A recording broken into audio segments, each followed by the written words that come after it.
কাল বাংলাদেশে আসছেন হামজা চৌধুরী, বরণ করে নিতে প্রস্তুত হবিগঞ্জ। শেফিল্ডে এখন খেলছেন শেষ ম্যাচ।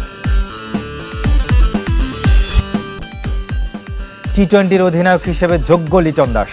দেশীয়দের নিয়ে ছায়া কোচিং প্যানেল করার আহ্বান খালেদ মাহমুদের। লিটন তো খুব ভালো মাথা, ডেফিনেটলি। খালি টি-20 লিটন যে কোনো ফরম্যাটেই ক্যাপ্টেন হতে পারে আসলে। নুরুল হাসানের সেঞ্চুরিতে 2 ম্যাচ পর জিতল ধানমন্ডি। সাদমান ইসলামের শতকে অগ্রণী ব্যাংকের চতুর্থ জয়। অপেক্ষার সমাপ্তি ঘটিয়ে কাল আসছেন হামজা চৌধুরী। লন্ডন থেকে সরাসরি সিলেট হয়ে চলে যাবেন তার গ্রামের বাড়ি হবিগঞ্জের স্নানঘাট গ্রামে। মহাসড়ক থেকে গ্রাম বাড়ি সব জায়গাতেই উৎসবের আমেজ। ফুটবল ফেডারেশনের নির্বাহী কমিটির কর্মকর্তারাও সেখানে পৌঁছেছেন। বাহুবলে ঢাকা সিলেট মহাসড়ক থেকে স্নানঘাট গ্রামের পথে একের পর এক তরুণ। ফুটবল তারকা হামজা চৌধুরীকে বরণে স্থানীয়দের উদ্যোগ। বাড়ির প্রবেশমুখ সেজেছে হামজা আর তার পরিবারের ছবিতে। 11 বছর পর গ্রামে ফিরছেন হামজা, স্ত্রী সন্তান আসছেন প্রথমবার। হামজার বাবা মোর্শেদ দেওয়ান চৌধুরীর আনন্দের মাঝেও আছে আক্ষেপ। আমার আম্মা কখনো আমাকে একটু যোগ করে বলতেন, তোর ছেলের বউ কি চা বানাইতে পারে? আমি যে পারে আম্মা, আমাকে চা বানিয়ে খাওয়াবে। তো গত বছর আমার মা দুনিয়া ত্যাগ করে চলে গেছেন। ওনার দেখা হলো না, সত্যি বউ আসতেছে এবার, কিন্তু দেখা হইল না। হামজার ছোটবেলার খেলার সাথী গ্রামবাসী সবার আকাঙ্ক্ষা এখন বাংলাদেশের ফুটবলের বৈশ্বিক তারকাকে নতুন করে দেখার। বাড়ির পেছনে তৈরি হয়েছে মঞ্চ, সেখানে সাক্ষাৎ হবে গ্রামবাসীর সাথে। অনেক ছোটোবেলার অনেক চাইল্ডহুড অনেক মেমোরিজ আছে তার সাথে। সে যখন দেশে আসতো, দেশে আসার পর মোস্ট অফ দ্য টাইম আমি আমার কাজিনস যারা আছি আমরা এখানে, so most of the time আমাদের সাথেই টাইম স্পেন্ড করতো। ভালো একটা গ্যাদারিং এখানে হবে। আমরা সাইকেল শোডাউনের একটা ব্যবস্থা করছি, তারপরে তরুণ দিচ্ছি। আমরা আশা করছি হামজা দেওয়ানের হাত ধরেই বাংলাদেশ বিশ্বকাপ খেলবে এবং ভালো কিছু করবে। ঢাকা থেকে এসেছেন ফুটবল ফেডারেশনের নির্বাহী সদস্যরা, নিশ্চিত করা হয়েছে নিরাপত্তা। ওনার সাথে সার্বক্ষণিক নিরাপত্তার ব্যাপারে পুলিশের 6 জন পুলিশ এনে রেখে দিবেন এবং ইনশাল্লাহ তারা হয়তো সার্বক্ষণিকই থাকবে। হামজা আসার পর সার্বক্ষণিক থাকবে এবং তারপরের দিন যাওয়ার আগ পর্যন্ত, এয়ারপোর্ট পর্যন্ত তারা ওনাদেরকে পৌঁছে দিবে। সোমবার সব অপেক্ষার সমাপ্তি ঘটিয়ে নতুন পরিচয় নিজ গ্রামে ফিরবেন হামজা চৌধুরী। এই মঞ্চ পূর্ণতা পাওয়ার অপেক্ষা আর কয়েক ঘন্টার। তবে শুধু এই মঞ্চ কিংবা হবিগঞ্জের স্নানঘাট গ্রাম নয়, পুরো বাংলাদেশ অপেক্ষায় হামজা চৌধুরীর জন্য। তাকে ঘিরে দেশের ফুটবলে নতুন দিনের প্রত্যাশা। বাংলাদেশে আসার আগে এখন শেষ ম্যাচ খেলছেন হামজা চৌধুরী। ইংল্যান্ডের চ্যাম্পিয়নশিপ লিগে শেফিল্ড ডার্বিতে শেফিল্ড ওয়েনস্টারের মুখোমুখি ইউনাইটেড। গোল-শূন্য ড্রয়ে এগিয়ে চলেছে এই ম্যাচটি। ক্লাবটির সামাজিক যোগাযোগ মাধ্যমে এখন আকর্ষণের মূলে হামজা। বাংলাদেশি সমর্থকদের কেন্দ্র করে হামজাকে যেখানে সবচেয়ে বেশি প্রাধান্য দেওয়া হয়। শেফিল্ডের পরের ম্যাচ 29 মার্চ। এই ম্যাচের আগে 38 ম্যাচে 78 পয়েন্ট ইউনাইটেডের, আর ওয়েনস্টের পয়েন্ট 52। এদিকে হামজাকে কেন্দ্র করে আগ্রহ বাড়তে শুরু করেছে দেশের ফুটবলে। স্পন্সররাও আগ্রহী হচ্ছেন। জাতীয় দলের নতুন স্পন্সর হলো ইউনাইটেড কমার্শিয়াল ব্যাংক। বাফুফের সঙ্গে ব্যাংকটির চুক্তি 5 বছরের।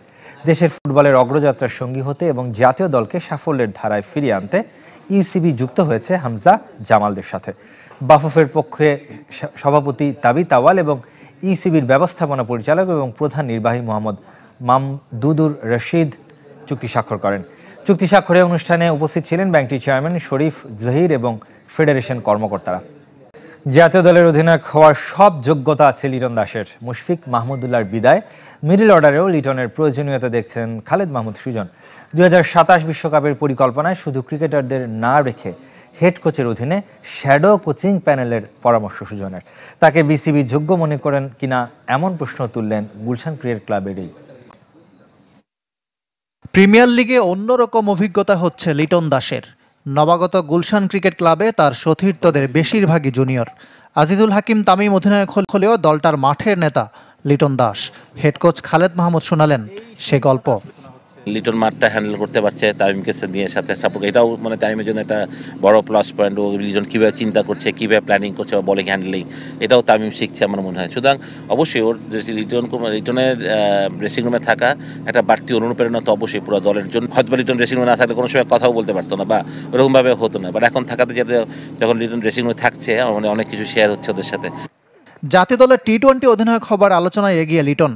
খালেদ মাহমুদ মনে করেন শুধু টি-20 নয়, অন্য ফরম্যাটেও নেতৃত্ব দেওয়ার যোগ্যতা আছে তার।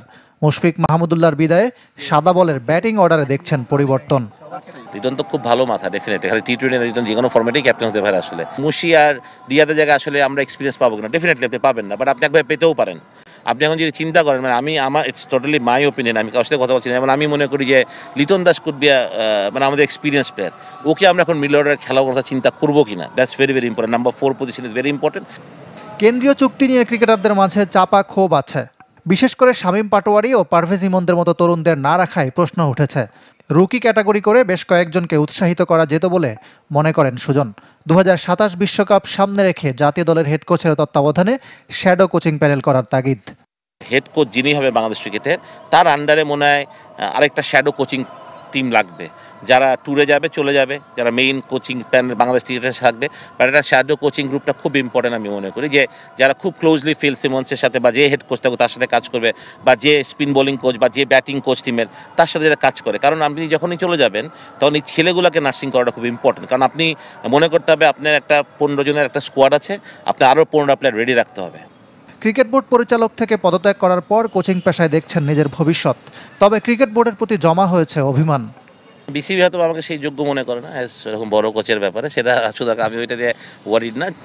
ঢাকা প্রিমিয়ার লিগের খবর জানাবে এবার। জিতেই চলেছে অগ্রণী ব্যাংক, চতুর্থ জয়, সুপার লিগের সম্ভাবনায় ভালোভাবে টিকে আছে। অন্যদিকে 7 উইকেটের হারে শতভাগ পরাজয় এখনও অব্যাহত রূপগঞ্জ টাইগার্সের। আর নুরুল হাসান সোহানের সেঞ্চুরিতে 2 ম্যাচ পর জয় পেয়েছে ধানমন্ডি স্পোর্টস ক্লাব। 97 রানে হারিয়েছে শাইনপুকুর ক্রিকেট ক্লাবকে। লিটন দাসের গুলশান ক্রিকেট ক্লাবও জয়ের ধারায়। এবার অবশ্য চালালেন, মাঝের 2 ম্যাচ ডাগআউটে ছিলেন না, দল হেরেছে। লেজেন্ডস লিগে না খেলতে পেরে ফিরে মোহাম্মদ আশরাফুল তার কৌশলের ঝলক দেখালেন। বদলে গেল ধানমন্ডি স্পোর্টস ক্লাব, দাপটে জয় শাইনপুকুরের বিপক্ষে। এবার অবশ্য আবেদন রাফির। তবে মাঠের নায়ক দলটির অধিনায়ক নুরুল হাসান একা হাতে দলকে টেনে তোলেন। লিস্টে ক্রিকেটে চতুর্থ সেঞ্চুরিতে অপরাজিত ছিলেন 132 রানে। খেলেছেন সার্কেল আউট করে।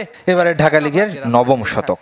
ইয়াসির আলীর পর দলটির দ্বিতীয় ক্রিকেটার হিসেবে সেঞ্চুরির দেখা পেলেন। করা কঠিন এখন হাবিবুর রহমান। বিকেএসপিতে টস জিতে ব্যাট করতে নামা ধানমন্ডি 9 উইকেটে 277 রান তোলে।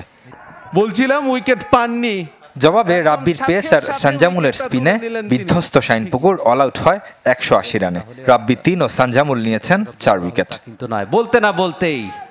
এদিকে 5ম রাউন্ডে এসেও জয় অধরা রূপগঞ্জ টাইগার্সের। অগ্রণী ব্যাংকের টানা 3 জয়ের দিনে 7 উইকেটে হেরেছে রূপগঞ্জের ক্লাবটি। এবার কিন্তু তুলে মেরেছেন। বিকেএসপির 4 নম্বর মাঠে টস হেরে ব্যাট করতে নেমে এদিনও রূপগঞ্জের ভরসার প্রতীক অমিত মজুমদার। এই ব্যাটারের 81 আর আসাদুল্লাহ আল গালিবের 57 রানে ভর করে 260 রানের পুঁজি পায় টাইগার্স। জবাব দিতে নেমে ব্যবধান গড়ে দেন অগ্রণী ব্যাংক ওপেনার সাদমান ইসলাম। দ্বিতীয় উইকেটে ইমরুল কায়েসকে নিয়ে 86 রানের জুটি গড়েন। কায়েস 62 রানে ফিরলেও লিস্টে ক্রিকেটে দ্বিতীয় সেঞ্চুরির দেখা পান এই ক্রিকেটার। চতুর্থ উইকেটে মার্শাল আইয়ুবকে নিয়ে 81 রানের অবিচ্ছিন্ন জুটি করে 31 বল আগে জয় নিশ্চিত করেন সাদমান। একটি দর্শনীয় শট। এদিকে হোম অফ ক্রিকেটে পার্টেক স্পোর্টিং ক্লাবকে সহজেই হারিয়েছে গুলশান ক্রিকেট ক্লাব। টস হেরে ব্যাট করতে নেমে আজিজুল হাকিমের হাফ সেঞ্চুরিতে 9 উইকেটে 221 রান করে গুলশান। জবাব দিতে নেমে 40 বল আগে 164 রানে অল আউট হয় পার্টেক্স।